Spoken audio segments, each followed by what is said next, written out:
Hello, Ames Chamber of Commerce members. This is Drew Camp, Director of Public Policy at the Ames Chamber of Commerce, here for our City Council candidate videos with Ward 4 incumbent, Chris Nelson. Chris, thank you for being here with us today. Yeah, thanks for having me. Before we jump into some of the questions, I really would be remiss if I did not thank Model Farm Studio and Iowa State Daily Media Group for allowing us to use their space in their studio for the recording of these videos. It's really allowed us to have some resources that we wouldn't have otherwise. So thank you very much to them for their collaboration and partnership on assisting us with this undertaking. As I mentioned, Chris is the Ward 4 incumbent. He's been on council for 6 years, similar to how Councilman Garten has been as well, and he's seeking a third term on the City Council. So once again, Chris, thanks again for joining us. Yeah, thank you. And as we look, obviously the Chamber is a business advocacy organization, and obviously with that, we always have a certain set of priorities that we're looking at. And we're always looking at some issues and some challenges and opportunities. But what do you see as the biggest issue needing to be confronted by to ensure the Ames business community has a good path going forward?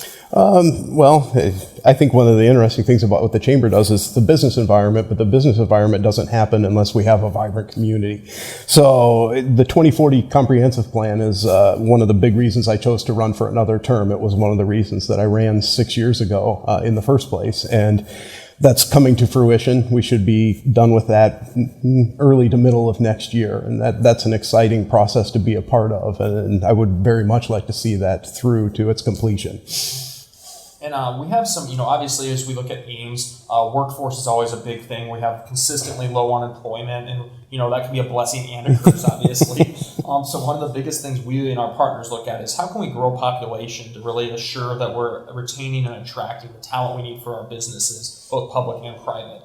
So where do you envision the city, or how can the city be of assistance in helping us grow that population and thereby the workforce? Sure. There's a number of different ways. I think one of the things that you can do in looking at the progress that we've made so far is that back in, 6 years ago, we were down to under 100 buildable lots in the city of Ames. And that constriction of the supply with the demand really forced people to make other housing choices. And so we've alleviated some of that, which is a step forward. The next step forward is to develop different housing options. So some of these workforce development types of projects, different housing options than what we've had in the past, maybe smaller homes, or condos, apartments in the urban core that provides just a different experience than what we've had, just to give people a broader base of choices that they may have in other nearby communities. And yeah, that's something that's been a pressing issue as we've talked through with some of the other candidates as well. Housing always comes up because, it's not only the supply, but it's also the affordability, which is a word that, is when you talk about it, it's very hard to define. It is, and I like to speak of those in two different ways. Housing affordability is something that affects everybody in the community, and that's based on the supply and the demand. The affordable housing initiatives, those for people that meet the technical definitions of low to moderate income, is also something that we need to be paying attention to. So that spectrum of housing, just to have options for everybody that chooses to live here, is an important thing to me. That is, and that's something we look at too as we talk about our partners with workforce and with housing. Those are always two of the top issues that we're talking about. And then as we look at other challenges, we've touched on some of them. As we look at some of the issues, facing the community that we know, whether they be good, bad, and different, what do you think are some of the most important issues, or the most important issue facing the Ames community that you hope to hopefully address in the next term? I think defining the future, and I hate to go back to the comprehensive plan, but that definition is going to be important. It's something that's going to be driving Ames for the next 20 years, and it's going to address things like the housing, like jobs, where development happens, where infill happens, what some of the amenities that we have that are both from an infrastructure and a quality of life perspective. So all of that gets kind of rolled up in a ball as part of this. Really, we want Ames to continue to grow. We want Ames to continue to be the place that it's been, though. So change is inevitable, but we need to make sure that we do what we can to provide what people want and to keep Ames Ames. Yeah, that balance and that can sometimes be easier said than done. Very much so. And as you look, obviously we mentioned that you're running for your third term. You've been on council 6 years, just like Councilman Garten. Mm-hmm. You both came out obviously at the same time. But if elected, looking forward 4 years, if you looked back 4 years in 2023, if reelected and serve another 4-year term, what would you gauge as success? What is one big thing that you really want to see through to fruition if reelected for another 4-year term? Oh, in very broad terms, success for the city.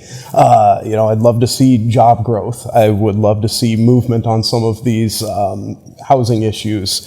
If I had to pick one thing, I'm not a one-issue candidate, so in fact, I had a hard time picking out all of the things to include in my brochure because there are so many different pieces that we get to play a role in that it is very hard to pick one.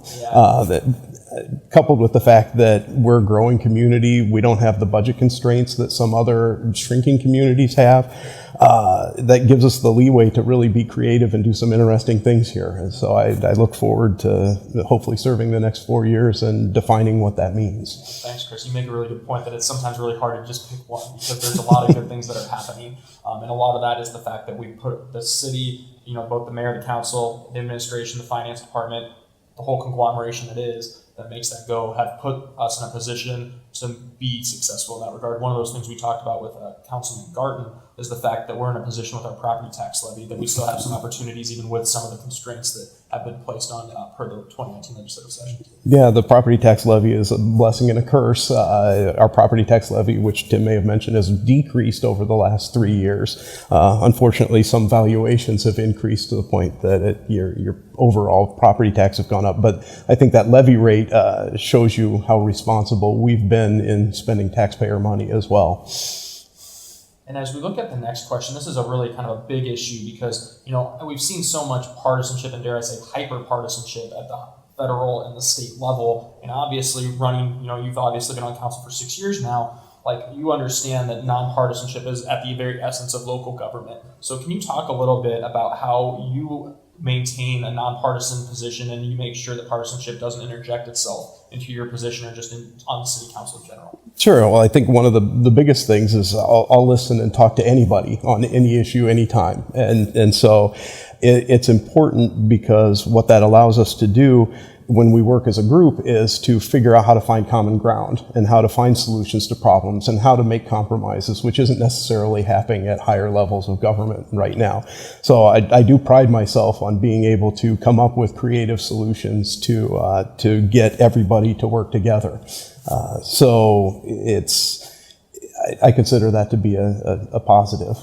And that's something we really value here at the Ames Chamber as well. Obviously we're an apolitical, nonpartisan organization, and we really do enjoy working with those governmental bodies that are as well, because like you mentioned, it really allows you to move the ship forward. Mm-hmm. And as we look at, the candidate pool, what sets you apart from other candidates seeking this office? And ultimately, why should people vote for you, whether it's absentee or on November 5th? Sure. We talked about it a little bit earlier when I was talking about my campaign brochure. I struggled with what all to put in there or what to leave out more specifically. And I think that in the 6 years I've been on council, I've been exposed to and experienced with all the different facets of what the city government is involved with, from budgeting to parks, from the power plant to the library. So I bring a broad spectrum of knowledge and experience with all of the things that the community does. I pay attention to everything that we do as a city. And that's definitely been evident from our work at the chamber. Obviously you're now serving as mayor pro tem, so that's something that's an additional responsibility as a council member as well. Bronwyn had served in that the year before under Mayor Hala, so that's obviously an additional responsibility. But as the chamber looks at it, we certainly appreciate you and everyone else on city council. You guys have been great partners to us, and we just thank you very much for that. But also thank you very much for being here with us today. Yeah, well, thank you again for having me. Thank you, Chris.